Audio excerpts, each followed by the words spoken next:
Selamat malam para rekan kreatif. Pada malam hari ini bersama dengan saya Onasan Ratuwangi, kita akan berbincang-bincang sedikit dengan beberapa pegiat seni atau penyair.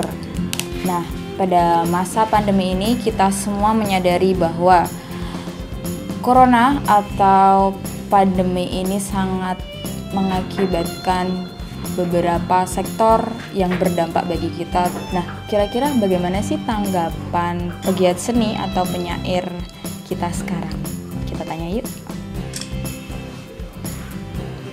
Ya, karena panggung-panggung sepi, mungkin jarang ada kegiatan dari teman-teman komunitas atau ya di rumah sih iseng aja ya bikin nyanyi atau baca puisi sama teman-teman. Sebisa mungkin paling enggak tuh bagi saya itu tetap hidup berkreasi, artinya lebih jangan terpenjara, artinya harus bisa menciptakan sesuatu yang bisa untuk diri sendiri atau untuk orang lain, minimal untuk menghibur diri nggak apa-apa sih ya. Selama masa pandemi ini yang jelas kita tidak akan bisa melakukan aktivitas seperti biasa, seperti kayak kegiatan pementasan atau kegiatan pemanggungan. Ya otomatis kita kegiatan sehari-hari ya hanya menulis, membaca gitu. Dan kesempatan ini adalah kita gunakan untuk tetap berkarya dengan terus menulis karya-karya yang ada seperti kayak puisi, menulis cerpen dan lain sebagainya. Selama pandemi ini kita harus tetap mengisi kekosongan ya. Saya terus terang banyak kegiatan seni yang kemudian di-cut, dibatalkan, ditunda, itu sangat shock sebetulnya. Ya tapi bagaimanapun kita menghadapi itu, harus mau menghadapi itu. Yang saya kerjakan di rumah ya tulis, kadang bikin vlog kayak gini, wawancara sama teman-teman, bikin sesuatu yang kira-kira ada nilainya, raketang sidik gitu. Jadi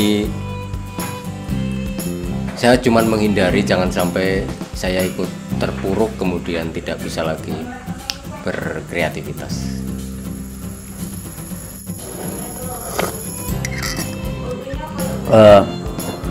Selama pandemi ini memang kita tidak bisa apa-apa. Bahkan ketika kita berada di panggung juga kita tidak boleh.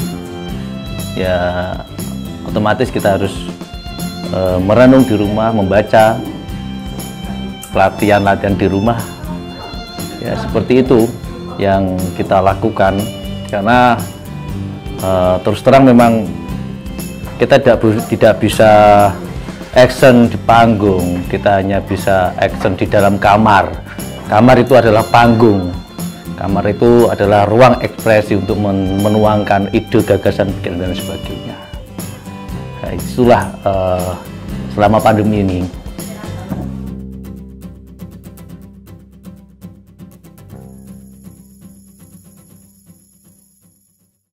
Ya pandemi lebih untuk berintrospeksi diri ya, karena melatih kesabaran bahwa ini ujian dari Tuhan, semua pun kena dampaknya dan kita harus berusaha untuk menciptakan bagi diri sendiri ya, kekuatan, artinya membangun kekuatan dengan bahwa ini dialami semua orang dan kita harus belajar untuk melatih sabar dan sabar. Secara pribadi selama corona ini mengajarkan ternyata betapa berat menjadi orang yang sombong. Karena ketika kita menghadapi pandemi ini, kita diajarkan untuk diam di rumah, jaga jarak, jaga semuanya, sehingga seakan-akan kita menjadi orang yang sombong. Kita acuh dengan orang lain, kita curiga dengan orang lain, kita berhati-hati dengan orang lain. Nah, selama ini kita berpikir bahwa kegiatan yang kita lakukan selama pandemi ini adalah kegiatannya orang-orang sombong. Ternyata begitu tersiksa sekali menjadi orang yang sombong. Itu mungkin pelajaran yang sangat berharga yang bisa saya secara pribadi saya ambil di masa pandemi ini. Buat saya, corona itu membuat ini perspektif saya bahwa saya diajak untuk lebih intim dengan Tuhan gitu. Dimana ya selama ini saya tidak pernah ke gereja, tapi ketika corona ini malah kepengen ke gereja. Tapi kan malah tidak boleh ya, tidak boleh ada misa, tidak boleh ada peribadatan dan sebagainya. Tapi justru di situ saya rindu, dan itu membawa saya lebih banyak merenung betapa sungguh Gusti itu memperhatikan bukan sekelompok bangsa, suku bangsa atau komunitas, tetapi Gusti itu memperhatikan setiap pribadi, setiap individu untuk diberi waktu langsung berbicara, langsung berkomunikasi dengan Gusti Allahnya masing-masing. Ya, corona ini mengajarkan kepada kita semua agar introspeksi diri, ya, mengajarkan kita untuk semakin dekat lagi kepada Tuhan. Apa sebenarnya yang terjadi ini? Karena kalau kita melihat kondisi yang seperti ini, kita juga harus melihat pribadi kita, sebenarnya dosa apa yang ada pada diri kita sampai Tuhan itu memberikan semacam wabah, penyakit, bakteri dan sebagainya.